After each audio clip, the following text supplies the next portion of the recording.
मोर YouTube channel को आपण मानक स्वागत। आज आम आ गोटे सुंदर गल्प पढ़ा अखिल मोहन पट्टनायक जोटा कि डिमिरी फूल। डिमिरी फूल तो आम कहीं भी देखी ना कौन है डिमिरी फूल को लेकिन अखिल मोहन पट्टनायक कि गल्प लिखिं देखा ये डिमिरी फूल अच्छी कि नहीं, डिमिरी फूल को किए देखी कि नहीं। आरंभ करवा गल्प। भद्र महिला मते प्रथमरु ही संजय बोली धरी नहीं मोर सेथिरे प्रतिवाद करने को बाध्य मध्य साहस नथिला। घटनाटा प्रथमरु कुहे। मु इलाहाबाद विश्वविद्यालय स्नातकोत्तर छात्र। पूजा छुट्टी रे बुली जाइथिली गौहाटी। सेईटा बोधुए सहरर एक अभिजात संपन्न पड़ा हेब, कारण प्राय एक प्रकार सुंदर सुंदर घर सबू धाड़ी बांधी रास्ता कड़े ठिया होइछंती। एई नुआ नुआ घर गुड़िक जे आधुनिक रुचि संपन्न एथिरे कौनसी संदेह नहीं, किंतु बेले बेले एमानंक एक प्रकार गठन प्रणाली दर्शक मनरे एक क्लांति आनी दिए। मने हुए एमाने जेमिति राताराति बजार रे बिक्री होउथबा कोनोसी प्रसाद शैली बही भितरु ओल्हे आसी एई रास्ता कड़े स्थावर होई जाइछंती। देखंतु कहे आर नायक जी सी होचंती इलाहाबाद विश्वविद्यालय स्नातकोत्तर छात्र जणे। से पूजा छुट्टी रे बुलिबा को गुवाहाटी जाइछंती, जोठी कि गोटे अभिजात्य संपन्न पड़ारे से रहिछंती। सेठारे समस्त प्रकार घर गोटे छवि गोटे रंग गोटे प्रकार कोठा गुड़िक सेठी ठिया होइछि। से ताको देखि कहछंती कि याको जे देखिबो भाबिबो छविर गोटे चित्र आसिक जेमिति एठी कौन है ना रास्ता कड़ सारा विच्छुरित होइकि ठिया हो जाइछंती। सेथिपाई कहते कि या जे देखिबो ता मन रे कौन हम ना क्लांति आनीदेव से बहुत गुड़िए एका प्रकार प्रासाद गुड़िक। घर कहिले जो स्वतंत्र कथाटा मन को आसे ताहा जेपरी एई अतिकाय प्रासाद गुड़िकरे एकांत अभाव। से घरर आदिवासी मानक सहित मोर परिचय नथिबा कथा। से कहते घर जहाँ को कहवा आम जहाँ को घर बोली कहवा से प्रासाद गुड़िकरे से सबू किछि मध्य देखा जाए नहीं। तेबे घर कथाटा मोते मुख्य कथा नुहे, मु मोर मूल कथा को फेरी आसे। मु रहुथाए एई अभिजात्य पड़ार गोटे होटेल रे। एक प्राय आसन्न संध्यारे मु पाद गणी गणी से रास्ता रे होटेल को फेरुछि। अकस्मात आकाशर उत्तर कोणरू मेघ घुटी आसिला और प्रबल बेगरे पवन बहिबाकू आरंभ कला। बड़ बड़ वर्षा टोपा पड़िबाकू आरंभ करिबारु मने हेला आ अल्प बाट मध्य अग्रसर हेबा संभव नुहे। तापर से घर कथा को छाड़ी कहते कि से कथा छाड़ू, मूल कथा को आम आसवा किए से किए प्रथम जो कही से महिलाटी कथा कहे कि से महिला किए से तबले से फेरुथिले कामरू से घर को फेरुथिले। से तबले कौन होता ना प्रबल जोर वर्षा आसुला। से वर्षा रे से आउ पादे मध्य आगो को जीवाको आउ सक्षम हेले नाही। सेथिबाई कौन गले ना अगत्य रास्ता करर निकटतम घर आड़ को आश्रय पाई प्राय दौड़ाकू आरंभ कले। साधारण समय होइथिले फाटक खोलिबा आगरू दरवान बा आल्सेनियान कुकुर जनित जो स्वाभाविक संकोच बा भय आसी था आसन्न वर्षार बृहत्तर आशंकार से समस्त कथा मुहूर्तक पाई मध्य मन को आसिला नहीं। फाटक खोली संपूर्ण ओदा होई जिवा पूर्वरु घरर बारंडा उपर को उठी जाई सामान्य आश्वस्त अनुभव कली। कहले यदि साधारण घटना होता बा साधारण कथा होता ताहले मु से घर को जीवाई कौन करथांती भाभी था कि दरुआन मते आगू छाड़बनी बाधा देदेव काले दरुआन मते छाड़बनी नहेले କ'ଣ ଆଲସେସିଆନ୍ କୁକୁର ହେଲା। ସେଠି ସବୁ କୁକୁର ରଖୁଥାନ୍ତି, ତ ତାଙ୍କ ଦ୍ୱାର ମୁହଁରେ ସବୁ କୁକୁର ଥାଏ ଘର ବାହାରେ। ସେଥିପାଇଁ ସେଇ କୁକୁରଟି କ'ଣ କରିବ ନା ମୋ ଉପରକୁ କାଳେ ଆକ୍ରମଣ କରିବ, ଏଇ କଥା ସବୁ ମନକୁ ଆସିଥାନ୍ତା। କିନ୍ତୁ ସେଇ ବର୍ଷାର ଯେଉଁ ବ୍ୟଗ୍ରତା ଥିଲା, ଯେଉଁ ପ୍ରବଳ ଜୋର ବର୍ଷା ଆରମ୍ଭ ହେଇଯାଇଥିଲା, ତ ସେସବୁ ଘଟଣାକୁ ମୁଁ ଓଦା ହେଇଯିବାକୁ ନେଇକି ସେସବୁ ଘଟଣା ମୋ ମନକୁ କିଛି ମଧ୍ୟ ଆସିନାହିଁ। ତାପରେ ସେ ଫାଟକୁ ଖୋଲିକି ଯାଇକି ବାରଣ୍ଡାରେ ବସିଛନ୍ତି, ଆଶ୍ୱସ୍ତ ଅନୁଭବ କରିଛନ୍ତି। ତାପରେ କ'ଣ ହେଇଛି, ଘରର ବାରଣ୍ଡାଟି ଏକ ଲୋଭନୀୟ ରୁଚିରେ ସଜାଯାଇଛି।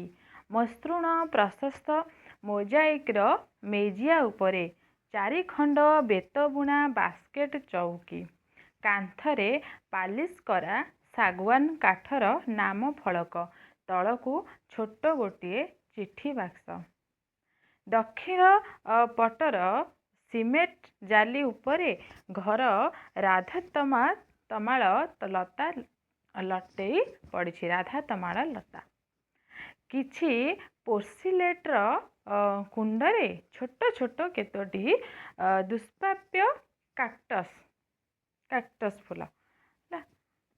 ତାପରେ କ'ଣ ହେଇଛି, ବାହାରେ ବର୍ଷାର ତାଣ୍ଡବ ଚାଲିଛି ଅବିରାମ ଓ ମଝିରେ ମଝିରେ ବିଜୁଳି ଆକାଶକୁ 2 ଭାଗ କରୁଛି।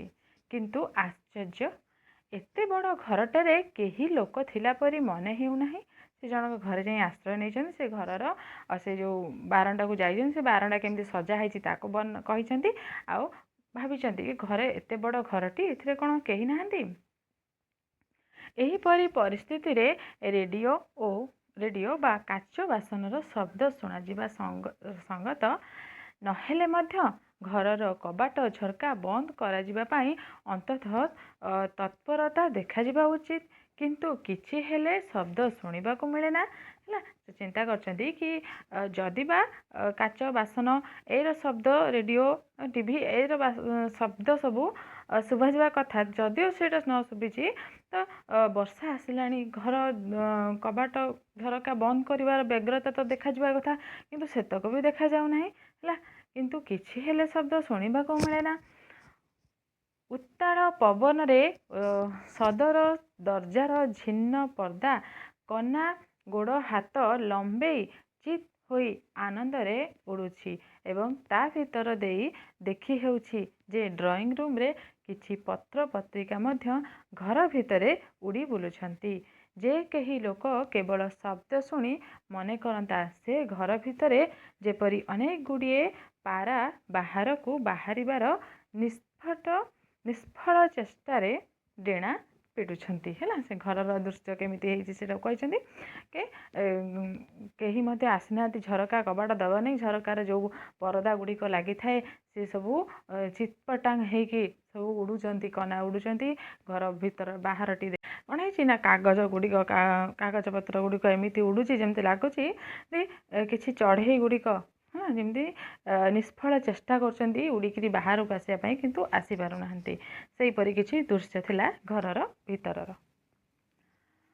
ନାଚଖାନାର ଆଡ୍ଡାରୁ ଶୁଣାଯାଉଥିବା ବିଭିନ୍ନ ଯନ୍ତ୍ର ସଙ୍ଗୀତର ଉଚ୍ଛୃଙ୍ଖଳ ଐକ୍ୟତାନ ପର ବର୍ଷା ଝରି ଚାଲିଛି ପରି। ହେଲା, କହିଛନ୍ତି ନାଚଖାନାରୁ ନାଚିରେ ଯେମିତି ବାଦ୍ୟଯନ୍ତ୍ର ଶୁଭା ଯାଇଥାଏ ଆଉ ନାଚର ପାଦ ଶବ୍ଦ ଶୁଭା ଯାଇଥାଏ, ସେହିପରି ବର୍ଷା ଗୁଡ଼ିକ ଉଚ୍ଛୃଙ୍ଖଳ ଭାବରେ ଝରି ପଡ଼ୁଛନ୍ତି। ଦୂରର ଲାଇଟ୍ ପୋଷ୍ଟ ପାଖରେ ସ୍ପଷ୍ଟ ଦେଖି ହେଉଛି କେମିତି ଗୋଟିଏ ଗୋଟିଏ ଜଳବିନ୍ଦୁ ତଳର ପାଣି ଉପରେ ବର୍ଷାର ଉଜ୍ଜ୍ୱଳ ଫଳକ ପରି ବିଦ୍ଧ ହୋଇ ପର ମୁହୂର୍ତ୍ତରେ ରୂପାର ଗୁଣ୍ଡ ପରି ବିଚ୍ଛୁରିତ ହୋଇ ପଡ଼ୁଛନ୍ତି। ବର୍ଷାର ବର୍ଣ୍ଣନା ସେଠି କରିଛନ୍ତି। ତାପରେ କହିଛି, ଖୁବ୍ ଦ୍ରୁତଗତିରେ ଗୋଟିଏ ଅତି ଦୀର୍ଘ କୃଷ୍ଣକାୟ ଲିମୋସିନ୍ ପୋର୍ଟିକୋ ତଳକୁ ପଶି ଆସି ବ୍ରେକ୍ ଦେଲା।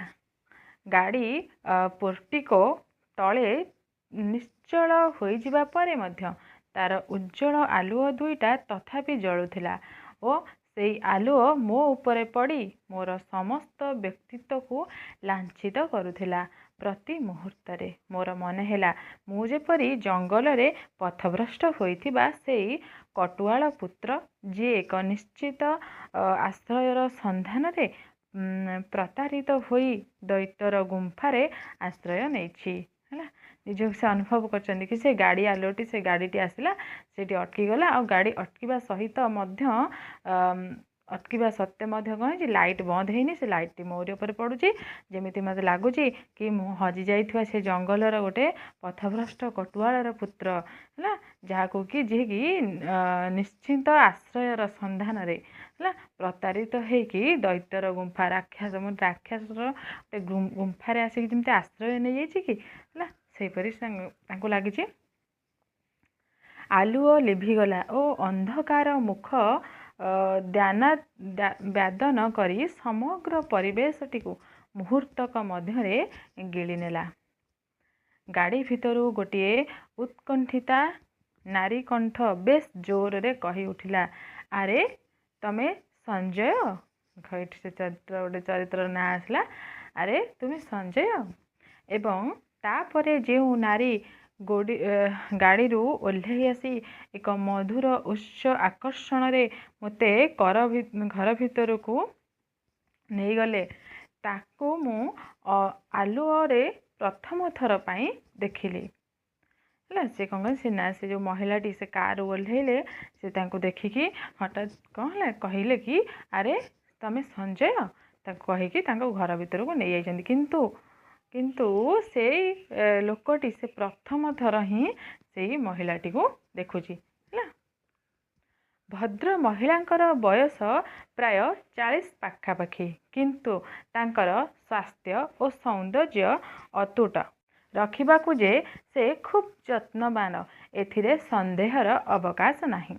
ତାଙ୍କ ବୟସ 40 ପାଖାପାଖି, 40 ହେଲା, କିନ୍ତୁ ତାଙ୍କ ସୌନ୍ଦର୍ଯ୍ୟ ଏପର୍ଯ୍ୟନ୍ତ ସେହିପରି ଅଛି ଯେମିତିକି ସେ ସୌନ୍ଦର୍ଯ୍ୟ ପ୍ରତି ବହୁତ ଯତ୍ନବାନ ଥିଲେ। ଆଲୋକରେ ଆମେ ଦୁହେଁ ପରସ୍ପରକୁ ଚାହିଁ ରହିଛୁ, ଅଥଚ କାହା ମୁହଁରେ କଥା ନାହିଁ। କିନ୍ତୁ ସେ ଯେ ମୋତେ ସଞ୍ଜୟ ବୋଲି ଭୁଲ କରୁଛନ୍ତି, ଏଇ କଥାଟା ମୁଁ କେମିତି କହିବି, ସେଇ କଥା ହିଁ ମୁଁ ଚିନ୍ତା କରୁଛି ମନେ ମନେ। ଏବଂ ଠିକ୍ ଏହି ସମୟରେ ମୋ କଥାକୁ ଅପେକ୍ଷା ନ କରି ଆରମ୍ଭ କଲେ ଭଦ୍ର ମହିଳା। ତାଙ୍କୁ ସେ ସଞ୍ଜୟ ଭାବୁଛନ୍ତି, କିନ୍ତୁ ସେ ସଞ୍ଜୟ ନୁହନ୍ତି। ତମେ ଏତେ ଟିକିଏ ବି ବଦଳି ନାହଁ ସଞ୍ଜୟ। ସେବେ ତମକୁ ଯେମିତି ଦେଖିଥିଲି ତମେ ଠିକ୍ ସେମିତି ଅଛ। ତାପରେ ପୂଝାରୀକୁ ଡାକି କଫି ପାଇଁ ବରାଦ ଦିଆଗଲା। ମୁଁ ଠିକ୍ ମନେ ରଖିଛି। ନା, ତମେ ଚା ଖାଅ ନାହିଁ। ବାପା ମା ମାନେ ପିଲାମାନଙ୍କ କଥା ସବୁ ଠିକ୍ ମନେ ରଖନ୍ତି। କିନ୍ତୁ ତମେ କହିଲ ଦେଖି ସଞ୍ଜୟ, ମୁଁ ଚାରେ କେତେ ଚାମଚ ଚିନି ଖାଏ? ହେଲା, ଦେଖନ୍ତୁ, ସେ ତାଙ୍କୁ ସଞ୍ଜୟ ବୋଲି ଭାବିଛନ୍ତି। ହେଲା, କହିଛନ୍ତି କି ମାଆଙ୍କର ପୁଅମାନଙ୍କ କଥା, ପିଲାମାନଙ୍କ କଥା ଠିକ୍ ମନେ ରହିଥାଏ। ହେଲା, ତୁମେ ଚା ଖାଅ ନାହିଁ, ଏବେ କହିଲ ଦେଖି ମୁଁ ଚାରେ କେତେ ଚାମଚ ଚିନି ଖାଏ? ହେଲା, ସେ ତାଙ୍କୁ ନିଜର ଲୋକ ବୋଲିକି ଭାବିଛନ୍ତି। ଏକ ନିଶ୍ଚିତ ଭୁଲ ଉତ୍ତର ଦେବା ଅପେକ୍ଷା ନୀରବ ରହିବା ଉଚିତ ମନେ କଲି। ହେଲା, କିନ୍ତୁ ତାଙ୍କୁ ତ ପ୍ରକୃତରେ ସେ ତାଙ୍କୁ ଚିହ୍ନି ନାହାନ୍ତି ନା ଜାଣିନାହାନ୍ତି, କେମିତି କହିବେ? ସେଥିପାଇଁ ଭାବିଛନ୍ତି କି ମୁଁ ଭୁଲ ଉତ୍ତର ଦେବା ଅପେକ୍ଷା ବରଂ ଚୁପ୍ ରହିବାଟା ହିଁ ମୋ ପକ୍ଷେ ଠିକ୍ ହେବ। କିନ୍ତୁ ଏଇ ଅଳ୍ପ ସମୟ ଭିତରେ ଭଦ୍ର ମହିଳାଙ୍କର ଆଖି ଦୁଇଟାକୁ ଏକ ସୁଦୂର ପ୍ରସାରୀ ଉଦାସୀନତା ଗ୍ରାସ କରି ବସିଛି। ସେ କାଉଚ ଉପରେ ସାମାନ୍ୟ ଆଉଜି ପଡ଼ି କହିଲେ, ମୁଁ ଜାଣେ ସଞ୍ଜୟ, ତମର ବୟସରେ ଆମମାନଙ୍କ କଥା ମନେ ରଖିବା ଖୁବ୍ ସ୍ୱାଭାବିକ ନୁହେଁ। କିନ୍ତୁ ଏହି ମଞ୍ଜୁ କଥା ଦେଖ, ସେ ଏମିତି କ'ଣ ବା ରିସର୍ଚ୍ଚ କରୁଛି। ଏଇ 4-5 ବର୍ଷ ଭିତରେ ଥରେ ଆସି ଆମମାନଙ୍କୁ ଦେଖି ଯିବାକୁ ତାର କ'ଣ ସମୟ ହେଉନାହିଁ? ଏଇଟା ଆଉ ଗୋଟେ ଚରିତ୍ର ନାଁ ଆସିଲା, କିଏ ନା ମଞ୍ଜୁ। ହେଲା, କହିଛି କି ମଞ୍ଜୁ କ'ଣ ହେଇଛି ନା 4-5 ବର୍ଷ ହେଲାଣି ସେ କ'ଣ ରିସର୍ଚ୍ଚ କରୁଛି କି ଥରେ ହେଲେ ଆସି ଆମକୁ କ'ଣ ଦେଖି ଯାଇପାରୁନି। ହେଲା, ମଞ୍ଜୁ କିଏ ଦେଖିବା? ଏଇ ତମେ ତ ଆସିଲ, କହିଛନ୍ତି ମଞ୍ଜୁ 5 ବର୍ଷ ହେଲାଣି ଆସୁନି, ଏଇ ତମେ ତ ଆସିଲ। ମୁଁ ମୂକ ହୋଇ ବସି ରହିଛି କେବଳ। ଗୋଲକ ଧନ୍ଦା ଜଟିଳରୁ ଜଟିଳତର ହୋଇ ଚାଲିଛି। ବାହାରର ବର୍ଷା ନ କମିଲେ ମୋର ଏ ପରିସ୍ଥିତିରୁ ମୁକ୍ତି ପାଇବା ଯେ ଅସମ୍ଭବ ସେ କଥା ମୁଁ ଅନୁମାନ କରିସାରିଲେଣି। ହେଲା, ସେ କିଛି ହେଲେ ବୁଝିପାରୁନାହାନ୍ତି, କିନ୍ତୁ ସେ ଜଟିଳ ଧନ୍ଦାରେ ସେ ପଡ଼ିବେ ଯେ ପର୍ଯ୍ୟନ୍ତ ବର୍ଷା ନ ଛାଡ଼ିଛି ସେ ତ ଆଉ କହିକି ଯାଇପାରିବେ ନାହିଁ। ସେଥିପାଇଁ ଭଦ୍ର ମହିଳା କହି ଚାଲିଛି, ମଞ୍ଜୁ ତ ଜଣେ ଯେ ଏଇ ଆସନ୍ତା ଡିସେମ୍ବରରେ ବିଲାତ ଚାଲିଯିବ। ତାର ବାପା ପ୍ରାୟ ସବୁ ଠିକ୍ କରି ସାରିଲେଣି। ତାପରେ ମୁଁ ଯେ କେବେ ଦେଖା ହେବ ସେ କଥା କିଏ ଜାଣେ। ପିଲାଦିନେ ପାଖରେ ମଞ୍ଜୁ ଥିଲା, ତୁମେ ଥିଲ, ଭାରି ଭଲ ଲାଗୁଥିଲା। କିନ୍ତୁ ପାଠ ପଢ଼ିବାକୁ ଯାଇ ଏତେଟା ନିଜର ଲୋକମାନଙ୍କ ଠାରୁ ଦୂରେଇ ଯିବା ଠିକ୍ ନୁହେଁ। ଭଦ୍ରମହିଳାଙ୍କ କଣ୍ଠସ୍ୱର ଓ ଦୃଷ୍ଟି କଠିନ ହୋଇ ଉଠିଲା। ମୁଁ ମଞ୍ଜୁର ଟଙ୍କା ବନ୍ଦ କରିଦେଇ ତାକୁ ଯେ କୌଣସି ମୁହୂର୍ତ୍ତରେ ଆସିବାକୁ ବାଧ୍ୟ କରି ପାରନ୍ତି, କିନ୍ତୁ ସଞ୍ଜୟ ମା ହୋଇ ତା ତ କରାଯାଏ ନା। ହେଲା, ସେ ମଞ୍ଜୁ ତାଙ୍କର ଝିଅ। ହେଲା, ପିଲାଦିନରୁ ସେ କ'ଣ ହେଇଛି ତାଙ୍କ ପାଖରେ ଥିଲା, ତାପରେ ପାଠ ପଢ଼ିବାକୁ ବାହାରକୁ ଯାଇଛି, ଆଉ ସେ 5 ବର୍ଷ ହେଲାଣି ସେ ଘରକୁ ଆସିନାହିଁ। ପୁଣି ସେଉଠୁ ସେ ବିଲାତ ଯିବ ବୋଲିକି ତାଙ୍କ ବାପା ମଧ୍ୟ କ'ଣ କରୁଛି ସବୁ ବୁଝାବୁଝି କରିସାରିଲେଣି, ସେଉଠୁ ଯିବେ। ମାଆଙ୍କ ମନ ବୁଝୁନି, ମା ତାଙ୍କୁ ଦେଖିନାହାନ୍ତି। ବର୍ଷାର ବେଗ ସାମାନ୍ୟ କମିଛି। କର୍ଣ୍ଣିସ୍ରେ ଲାଗି ରହିଥିବା ଟୋପା ଟୋପା ପାଣି ଟପ୍ ଟପ୍ ହୋଇ ତଳକୁ ପଡ଼ିବାର ଶବ୍ଦ ସ୍ପଷ୍ଟ ଶୁଣି ହେଉଛି। ମୁଁ ଘଣ୍ଟାକୁ ବାରମ୍ବାର ଉଠିବାର ସୂଚନା ଦେଲି ଓ କହିଲି ଯେ ମୋର ଜଣେ ବନ୍ଧୁଙ୍କ ସହିତ ଆପଏଣ୍ଟମେଣ୍ଟ ଥିବାରୁ ମୁଁ ଶୀଘ୍ର ଚାଲିଯିବାକୁ ବାଧ୍ୟ ହେଉଛି। ସେ ଆଉ ସେ ବିଷୟରେ କିଛି ବି ତାଙ୍କର ଡାଉଟ୍ କ୍ଲିୟର କରିନାହାନ୍ତି। ସେ ସାଙ୍ଗେ ସାଙ୍ଗେ କ'ଣ କଲେ, ଘଣ୍ଟାକୁ ଦେଖିକି କହିଛନ୍ତି ମୋର ଗୋଟେ ବନ୍ଧୁ ସହିତ ଆପଏଣ୍ଟମେଣ୍ଟ ଅଛି, ମୁଁ ତାଙ୍କୁ ଖୁବ୍ ଶୀଘ୍ର ଦେଖା କରିବି ବୋଲିକି ମୁଁ ସେଥିପାଇଁ ଯିବାକୁ ବାଧ୍ୟ ହେଉଛି ବୋଲିକି କହିକି ସେ ସେଟାକୁ ଯିବାକୁ ବାହାରିଛନ୍ତି। ଆସିଲା ବେଳେ ଭଦ୍ରମହିଳା ମୋର ଠିକଣା ପଚାରିଲେ ଓ ମୁଁ କହିଲି ଯେ ମୁଁ ଏଇ ମୋଡ଼ ଉପରେ ଟି ଭିଉ ହୋଟେଲର 24 ନମ୍ବର ରୁମ୍ରେ ଆସି ଓହ୍ଲେଇଛି। ଭଦ୍ରମହିଳା ବୋଧହୁଏ ଆଉ କ'ଣ କହିବାକୁ ଯାଉଥିଲେ, କିନ୍ତୁ ମୁଁ ସେତେବେଳକୁ ପାହାଚ ତଳକୁ ଓହ୍ଲେଇ ସାରିଥିଲି। ଭଦ୍ରମହିଳା ପୁଣି ଥରେ ବାଧା ଦେଲେ, ନା, ତମେ ଏଇ ବର୍ଷା ପାଣିରେ ଚାଲିକରି ଯିବ ନାହିଁ ସଞ୍ଜୟ। ତାଙ୍କର କଣ୍ଠରେ ଆଦେଶର ସ୍ୱର ବ୍ୟଞ୍ଜନା। ଗାଡ଼ିରେ ବସ, ସୋଫର ତମକୁ ନେଇ ଛାଡ଼ି ଦେଇ ଆସିବ, ଆଉ ତା ଛଡ଼ା ସେ ତମ ହୋଟେଲଟା ମଧ୍ୟ ଦେଖି ଆସିବ। ଅଗତ୍ୟ ଗାଡ଼ିରେ ବସିଲି ଏବଂ ଗାଡ଼ିରେ ଯେତେ ସମୟ ବସିଥିଲି ଭଦ୍ରମହିଳା କିମ୍ବା ତାଙ୍କର ପରିବାର ବିଷୟରେ ମୋର ସମସ୍ତ କୌତୂହଳ ଅତି କଷ୍ଟରେ ଦମନ କରିଥିଲି। ତା ଆରଦିନ ହୋଟେଲର ବେହେରା ସକାଳୁ ଆସି ଚା'ର ସରଞ୍ଜାମ ମୋର ଖଟ ପାଖରେ ରଖିଦେଇ ଯାଇଛି ଏବଂ ଠିକ୍ ଏତିକି ବେଳେ ଶୁଣିଲି ଜଣେ ଭଦ୍ରଲୋକ କବାଟରେ ଠକ୍ ଠକ୍ କରି ସୂଚନା ଦେଉଛନ୍ତି। ମୁଁ ଭିତରକୁ ଆସିପାରେ? ନିଜର ପରିଧେୟ ସାମାନ୍ୟ ସଂଯତ କରିନେଇ କହିଲି, ଆସନ୍ତୁ। ଘର ଭିତରକୁ ପଶି ଆସିଲେ ଜଣେ ପ୍ରୌଢ଼ ଭଦ୍ରଲୋକ। ଦେଖିଲେଇ ମନେ ହେବ ଯେପରି କୌଣସି ଦାରୁଣ ଦୁଃଖର ଆଘାତରେ ତାଙ୍କର ବୟସ ଅଯଥା ଆଗେଇ ଯାଇଛି ଅନେକ ବର୍ଷ। ଦେହର ଧୋତି ପଞ୍ଜାବୀ ଓ ହାତର ବାଡ଼ି ଏକ ସୁସ୍ପଷ୍ଟ ଆଭିଜାତ୍ୟର ସୂଚନା ଦିଏ। ଭଦ୍ରଲୋକ ମୋର ଲେନ୍ସର ଚଷମାଟାକୁ ଆଖିରୁ କାଢ଼ି ଦେଇ ରୁମାଲରେ ଥରେ ଦୁଇଥର ପୋଛି ନେଇ ପୁଣି ଥରେ ଆଖିରେ ଦେଲେ ଓ ଚୌକି ଉପରେ ବାଡ଼ିଟିକୁ ଥୋଇ ଦେଇ ଆଉ ଥରେ ଭଲ ଭାବରେ ଦେଖିନେଲେ ମୋତେ। ସେ ମୋଟା ଲେନ୍ସର ଚଷମାକୁ ସେ କାଢ଼ିକି କ'ଣ କରିଛନ୍ତି, ପୋଛିକି ଆଉ ଥରେ ସେ ତାଙ୍କୁ ଦେଖିଛନ୍ତି। ସେ ଯିଏ ଆସିଛନ୍ତି ପ୍ରୌଢ଼ ଭଦ୍ରଲୋକ ଜଣେ, ସେ କିଏ ଦେଖିବା। ମୁଁ ତାଙ୍କୁ ଚୌକିରେ ବସିବା ଲାଗି ଇଙ୍ଗିତ ଦେଲି। ଚୌକିରେ ବସୁ ବସୁ ଭଦ୍ରଲୋକ କହିଲେ, ମୁଁ ଠିକ୍ ଜାଣିଥିଲି ଯେ ମୋ ସ୍ତ୍ରୀ ଏକ ମସ୍ତ ଭୁଲ କରିଛନ୍ତି।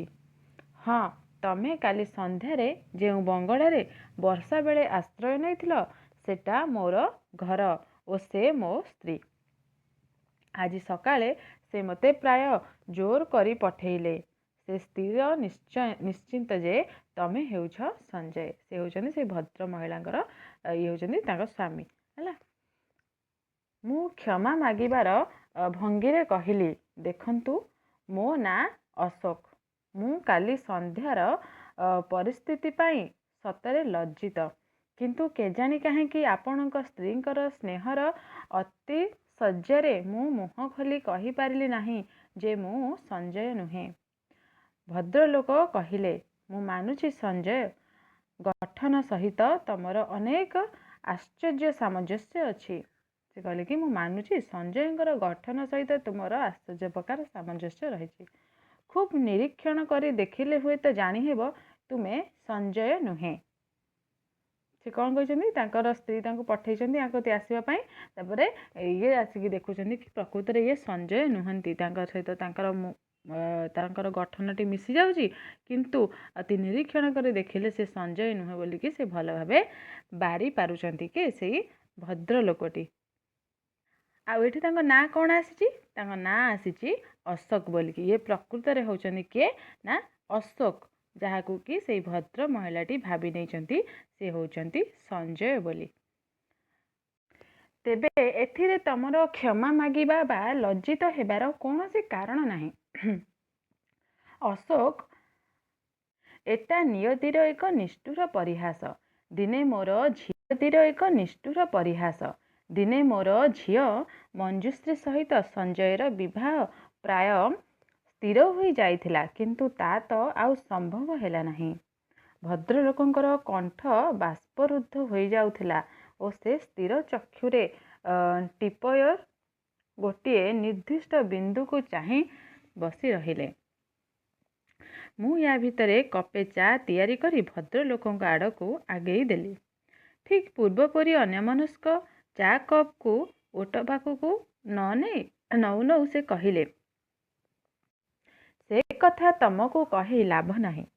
ତେବେ ଅନେକ ଦିନ ପରେ ମୁଁ ମୋର ସ୍ତ୍ରୀକୁ କାଲି ରାତିରେ ପ୍ରକୃତରେ ଖୁସି ହେବାର ଦେଖିଲି। ସେ ତମକୁ ଦେଖି ଭାବୁଛନ୍ତି ଯେ ତାଙ୍କର ଏକମାତ୍ର ସ୍ୱପ୍ନ ସାର୍ଥକ ହେବାକୁ ଯାଉଛି। ମୁଁ ତାଙ୍କ ଭୁଲ ଭାଙ୍ଗି ଦେବାକୁ ଚାହେଁନା।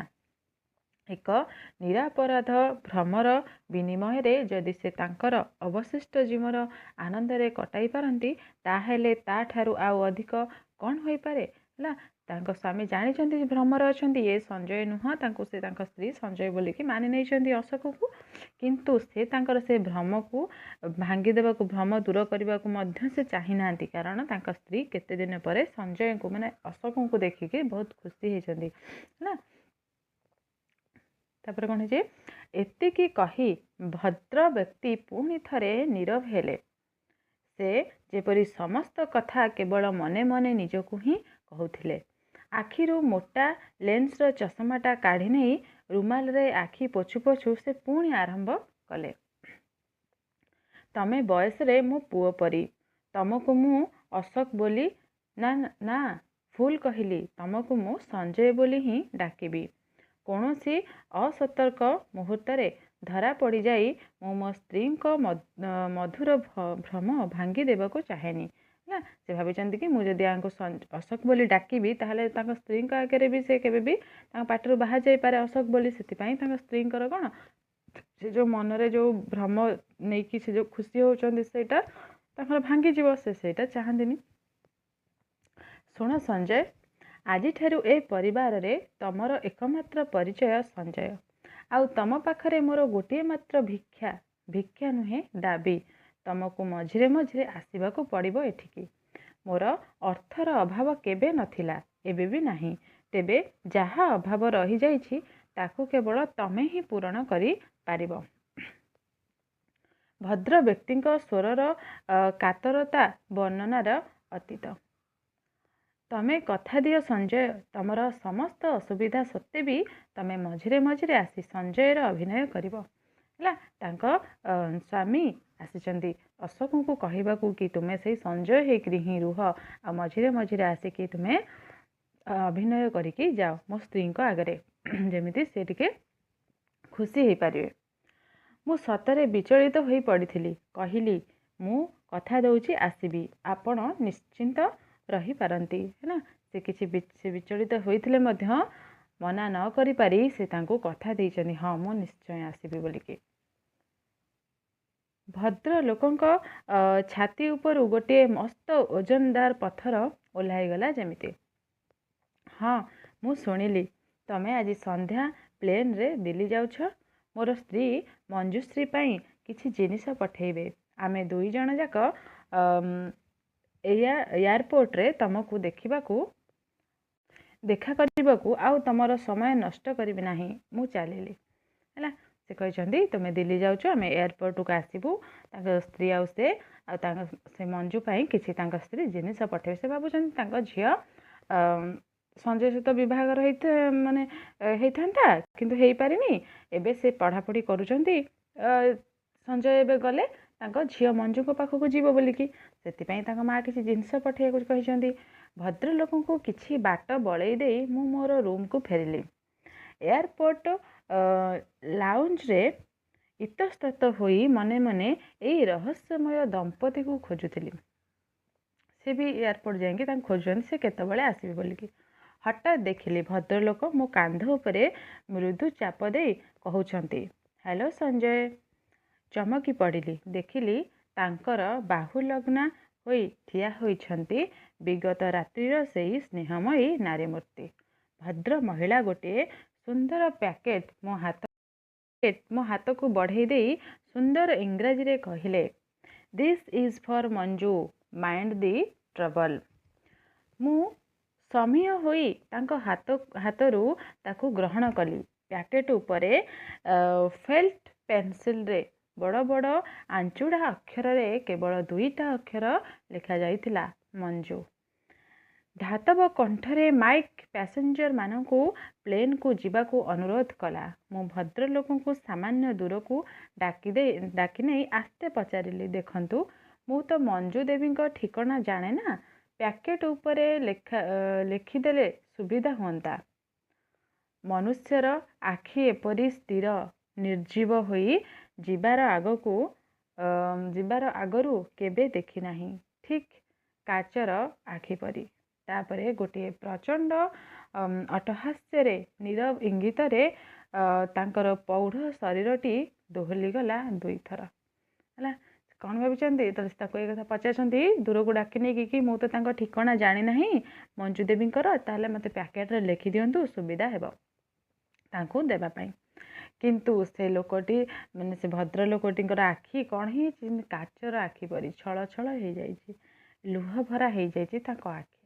ନା, ତାପରେ ଗୋଟେ ପ୍ରଚଣ୍ଡ ଅଟ୍ଟହାସ୍ୟର ନୀରବ ଇଙ୍ଗିତରେ ପୌଢ଼ ଶରୀରଟି ହୋଇଯାଇଛି କ'ଣ, ଦୋହଲି ଯାଇଛି। ସେ ଅଶୋକ ଚିନ୍ତାମଗ୍ନ ହେଇଛନ୍ତି କ'ଣ ହେଇଛି ବୋଲିକି। ନା, ସେ ମୋର କାନର ଆହୁରି ପାଖକୁ ମୁହଁ ଆଣି ଦାନ୍ତ ଚିପି ଚିପି କହିଲେ, ମଞ୍ଜୁର ଠିକଣା ମୁଁ ମଧ୍ୟ ଜାଣେନା। ମୋର ସ୍ତ୍ରୀଙ୍କର ମସ୍ତିଷ୍କ ବିକୃତି ହେବା ପରେ ପରେ ସେ ଆଜିକି ବହୁ ବର୍ଷ ତଳେ ଟ୍ରେନ୍ ଆକ୍ସିଡେଣ୍ଟରେ ମରିଯାଏ। ସେ ସମ୍ବାଦ ମୋର ସ୍ତ୍ରୀଙ୍କୁ ଆଜି ଯାଏ ଦିଆଯାଇ ନାହିଁ। ସେତେବେଳେ ମଞ୍ଜୁ ପଢ଼ୁଥିଲା ଥାର୍ଡ଼ ଇୟର୍ରେ। ତେଣୁ ଆଜି 3 ବର୍ଷ ପରେ ସେ ରିସର୍ଚ୍ଚ କରିବାକୁ ବାଧ୍ୟ ଓ ତାପରେ ତାକୁ ବିଲାତ ଯିବାକୁ ପଡ଼ିବ ଆହୁରି ଗବେଷଣା କରିବାକୁ। ଦେଖନ୍ତୁ, ଏଇଠି ସତ୍ୟର ଉନ୍ମୋଚନ ହେଇଛି। ସତ୍ୟ କଥାଟି ଏଇଠି ତାକୁ ଜଣାପଡ଼ିଯାଇଛି। କାହାକୁ? ଅଶୋକକୁ। ସେ ଭଦ୍ରଲୋକଟି ସେ ଅଶୋକ କାନରେ ଚୁପି ଚୁପି କହିଛନ୍ତି କି ମଞ୍ଜୁ 3 ବର୍ଷ ତଳୁ ମରିଯାଇଛି ବୋଲିକି। ହେଲା, କିନ୍ତୁ ତାଙ୍କ ସ୍ତ୍ରୀଙ୍କର ମାନସିକ ବିକୃତି ଯୋଗୁଁ ସେ କେବେ ବି ତାଙ୍କୁ ଏକଥା ଜାଣିବାକୁ ଦେଇନାହାନ୍ତି, ତାଙ୍କୁ ଜଣେଇ ନାହାନ୍ତି। ପ୍ଲେନ୍ର ପ୍ରୋପେଲର ପ୍ରଚଣ୍ଡ ଶବ୍ଦ ପରି ଘୂରିବାକୁ ଆରମ୍ଭ କଲାଣି। ମାଇକ୍ର ସେହି ଧାତବ କଣ୍ଠ ତୁହାକୁ ମୋ କାନରେ ମୋ ନାଁ ଧରି ଡାକୁଛି। ମୁଁ ତରତରରେ ପ୍ଲେନ୍ର ସିଡ଼ି ଉପରକୁ ଉଠିଗଲି। ସିଡ଼ିର ମଝିରେ ଆଉ ଥରେ ମୁହଁ ଫେରାଇ ଚାହିଁଲି। ସେମାନେ ମୋତେ ହାତ ହଲେଇ ବିଦାୟ ଦେଉଥିଲେ। ମୋରେ ମନେ ହେଲା ଭଗବାନଙ୍କର ନିଷ୍ଠୁର ସୃଷ୍ଟିର ଦୁଇଟି ନିଃସଙ୍ଗ ଅଭିଶପ୍ତ ମନୁଷ୍ୟ ପିତୁଳା ଆକାଶକୁ ହାତ ତୋଳି ନାଚୁଛନ୍ତି। ଦେଖନ୍ତୁ ଏଇଠି ସରିଯାଇଛି ଆମର ଡିମିରି ଫୁଲ ଗଳ୍ପଟି ନା। ସେ ଭଦ୍ରଲୋକଟି ତାଙ୍କ ପତ୍ନୀକୁ ଏତେ ଭଲ ପାଉଛନ୍ତି ଯେ ତାଙ୍କ ଦୁଃଖ ସେ ଦେଖିପାରିବେ ନାହିଁ। ସେ ତାଙ୍କ ଝିଅ ମରିଯାଇଛି, ସେ ନିଜେ ଦୁଃଖିତ ଅଛନ୍ତି, କିନ୍ତୁ ସେ କଥା ମଧ୍ୟ ଜାଣିବାକୁ ଦେଇନାହାନ୍ତି ତାଙ୍କ ପତ୍ନୀକୁ କି ତାଙ୍କ ଝିଅ ମରିଯାଇଛି। ସେ ମଧ୍ୟ ଦୁଃଖିତ, ସବୁ ଦୁଃଖକୁ ସେ ଭୁଲି ଯାଇଛନ୍ତି ତାଙ୍କ ସ୍ତ୍ରୀଙ୍କ ମୁହଁ ଚାହିଁକି। ସେ ସବୁବେଳେ ଚେଷ୍ଟା କରିଛନ୍ତି କି ତାଙ୍କ ସ୍ତ୍ରୀ ସବୁବେଳେ ଖୁସିରେ ରୁହନ୍ତୁ ବୋଲିକି। ତାପରେ ଏଇଠି ଦେଖନ୍ତୁ ଡିମିରି ଫୁଲ ଏଠି ଜଣାପଡ଼ିଲା ନା ଡିମିରି ଫୁଲ ଅଛି, କିନ୍ତୁ ତାକୁ କେହି ଦେଖିନାହାନ୍ତି, ଡିମିରି ଫୁଲ ନାହିଁ। ସେହିପରି କିନ୍ତୁ ତାର ଅଛିର ଅସ୍ତିତ୍ୱତା ଯେଉଁ ହଁ ଅଛି ବୋଲିକି, ତ ସେମିତି ଏଇଠି ମଧ୍ୟ ମଞ୍ଜୁର ଅସ୍ତିତ୍ୱଟି ସେମିତି ଡିମିରି ଫୁଲ ପରି ହେଇଛି, ଥାଇକି ମଧ୍ୟ ନାହିଁ କି ନଥାଇ ମଧ୍ୟ ସେ ଅଛି। ଡିମିରି ଫୁଲ ଯେମିତି ନଥାଇ ମଧ୍ୟ ସେ ଅଛି, ସେହିପରି ମଞ୍ଜୁ ମଧ୍ୟ ଏହି ଗଳ୍ପରେ ମଞ୍ଜୁ ଚରିତ୍ର ମଧ୍ୟ କ'ଣ ନଥାଇ ମଧ୍ୟ ସେ ଅଛି। ବହୁତ ବହୁତ ଧନ୍ୟବାଦ ଶେଷ ଯାଏ ଭିଡ଼ିଓଟି ଦେଖିଥିବାରୁ।